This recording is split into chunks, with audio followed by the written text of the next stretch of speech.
د 2024م کال اخري ورځ هم پای ته ورسېدل. په دغه 2024م کال کې د افغانستان کرکټ ملي لوبډلې ډېرې لاسته راوړنې ودرلودلې چې غټې لوبډلو ته ماتې ورکړلې. په 2024م شل نړیوال جام کې افغانستان، استرالیا او داسې نیوزیلینډ لوبډلې ته ماتې ورکړلې چې تر نیمه پای لوبې پرې لاره پیدا کړل. یوازې دا نه چې د افغانستان کرکټ ملي لوبډلې په شل نړیوال جام نیمه پای لوبې ته لاره پیدا کړله، داسې په سیریزو کې هم غټو لوبډلو ته ماتې ورکړلې چې ډېر سیریزونه یې وګټل. سبا به د 2025م کال لومړۍ ورځ پیل شي. افغانستان کرکټ ملي لوبډله به په دغه کال کې د زمبابوې لوبډلې سره خپله لومړۍ سیالي ترسره کړي. په دغه کال کې د افغانستان کرکټ ملي لوبډله به په چمپیون ټرافۍ کې هم ګډون کوي.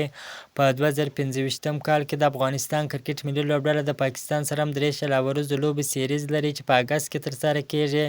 انشاءالله افغان اتلان به په 2025م کال کې هم ښې سیالۍ ترسره کوي او ښه به ځلیږي.